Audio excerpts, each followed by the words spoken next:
On today's episode of The Front Row, we are downtown in the Lubbock Cultural District at the studios of Classical 105.7. I'm Clint Barrick, and joining me is one of my very favorite people. Jeremy Couture is with us. He is the founder and leader of Lubbock Live, which is the festival for the arts. We're going to unpack all of that. It's become a real tradition here in Lubbock. It's pretty remarkable, actually. But Jeremy and I go back a ways. I remember that when we were in school, we played a little Shostakovich together. That Yes. was a lot of fun. You're a wonderful cellist. A lot of people probably know that. And fraternity brothers and all kinds of cool things. So Jeremy, it's so great to have you in the studio today. Thank you for being our guest. Of course, it's always a pleasure to come in. Great. Well, tell us a little bit historically about Lubbock Live. How did this idea percolate and then actually come to life? Sure. The whole idea kind of started, I was gigging commercially at bars and restaurants in town and realized there was a lot of great artists in Lubbock that I felt didn't get the recognition that I think that they should have because of how good they were. So the idea started in my head of, well, why don't I try to put together something that can encapsulate as many of these bands and try to get people, all of the citizens of Lubbock, to one spot to see all of this good stuff instead of having to try so hard to find it. And from there, that kind of turned into more than just music, because there's a plethora of great visual artists and dance groups and theater groups, and it's just really, really great art here that sometimes is a little unknown. And there's kind of, sometimes this saying of there's nothing to do in Lubbock, which I disagree. So this kind of was birthed out of that, of like, well, actually there is a lot to do, and here it is. So. Right. Well, it's been stunningly successful, and I'm not sure that everybody realizes exactly what kind of heavy lift that is to pull off something like this and do it on a yearly basis. So congratulations. Well, Jeremy. thanks. Yeah. That's pretty amazing. So for people who don't know, what is Lubbock Live? What happens? Sure, yeah. It's a music and arts festival that, and we have generally at least 2 stages. Some years we've had a few more, but I think we're kind of sticking with the 2 for right now. We have a lot of local artists, and then we'll bring in a couple of headliners, which this year, all including the headliners, Pecos and the Rooftops, as well as Ty Stelk, both of them are from the Lubbock area as well. So the whole lineup is Lubbock. And they'll perform. We're a nonprofit, so we donate a portion of the proceeds each year to a different local arts program, with this year's being Flatlands Dance Theater, which love them. They've performed at the festival multiple times throughout the last, 5 years, this year being the 6th. We'll have food trucks, vendors, visual artists, and all sorts of things. It's come and go, and the whole point being to see what's here as far as the arts go, and to also give back to arts organizations. Cool. So this year's Lubbock Live is upon us. So tell us times, dates, place, all that kind of thing. Sure. Yes, this year will be at Two Docks Brewing and Luca downtown in the Arts District, and it will be from 2 p.m. to 11 p.m. It's, like I said, it's come and go. If you keep your wristband on, you can go in and out of the festival all day. And we'll, Okay, yeah. August 29th, all day long. That'll be super, exactly. And you mentioned Luca. That's the Louise Hopkins Underwood Center for the Arts. That's downtown here in the Cultural District. People can just get off the Marcia Sharp, and it's right there. Yep. Yeah, so easy to do. Who did you choose to be your featured ensembles this year?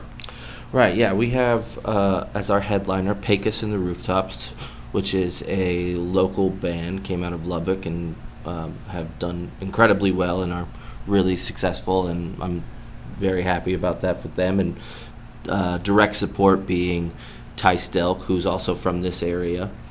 And the rest of the bands, we have Jerry Serrano, Walker and the White Lines, Sal and the Stonewall Hippies, Indigo. I will also be playing a set. Touch of Soul, Levitation Trio, Spivey, and Robert Lopez. So we have 11 bands across 2 stages, and I think it'll just be a really fun time. And tickets are $20. Okay. And how do people get tickets? How should they? Do they need to get them ahead of time, or can they just come? What's the plan? Either. You can go to LubbockLiveFestival.com and get tickets through there, or you can buy tickets at the door. Either way works great. Okay, that sounds great. Well, you've got quite a lineup. I mean, you've got some pretty famous people. You've got Jerry Serrano, just to start with, and of course Jeremy Couture. Yeah. Are you? Is this the guitarist or the cellist? Yeah. It's the guitarist this time. Last year I played cello a little bit for a song, but yes, it'll be with my band. I figure if I'm gonna do all this work putting it on, I want to play. So. Sure, absolutely. Absolutely. Well, you've got, like I said, a list of really terrific people. How does that come about? Do you go and solicit people that you want? Do you have people come in and you vet them? How does that work? It's a little bit of both. There are people who do reach out, but again, I've spent, I think at this point, almost close to 10 years in this Lubbock music scene, and so as far as the local acts go, I go out a lot and listen to bands playing and see who I like and all of that sort of stuff. So it's a little bit of that, but I'm also, if somebody reaches out and sends me stuff, then I'll go from there too. Right. And it's kind of a mix of both.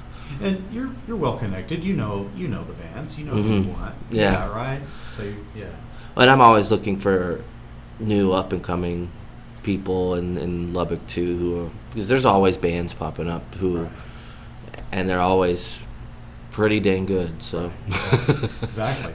So you have the festival that's coming up on the 29th, and it looks like you've planned ahead. You have all the groups, but you also have food trucks. You've got other things as well.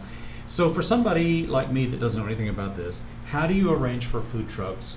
How does the permitting work for food? How do you manage all of that? How does that work? Right. So each food truck is it's their responsibility to make sure that they are up to date on their permits with the city, and a lot of times on the festival day, the city will send somebody out to just double check people are good with their permits and stuff. But most of these trucks are usually doing stuff like First Friday and those types of things, and so they're already good to go and up to date on their things. So you don't have to police that. No, not too much. We make sure when we are getting them, Right. like, do you have this? Right. It's usually yes. So Exactly. Great. So when people come, I assume this is going to be probably in the outdoor area of Luca and around Two Docks, in that area. That's where people should congregate. yes, we build a big 30-foot by 30-foot stage on the street in Texas, on Texas Avenue, right next to Two Docks. That's our main stage. And then our secondary stage is inside the Luca Ice House, which will give a nice little reprieve from heat. Right. Yeah. That's great. Well, this is the, I guess, 6th annual, is that right? Yes, 6th year. Mm-hmm. Right. The 6th annual Lubbock Live Festival for the Arts, which is taking place at Two Docks and at Luca, kind of in that area. Tickets are available either as you get there, or where can they purchase them ahead of time? What's LubbockLiveFestival.com. Yep. Great. And as we said, features Pecos and the Rooftops, and Jerry Serrano and another bunch of great people that are coming, as is always the case, for the Lubbock Live Festival. Jeremy Couture, thank you so much for being our guest on the show today. Thank you very much for having me. I appreciate it.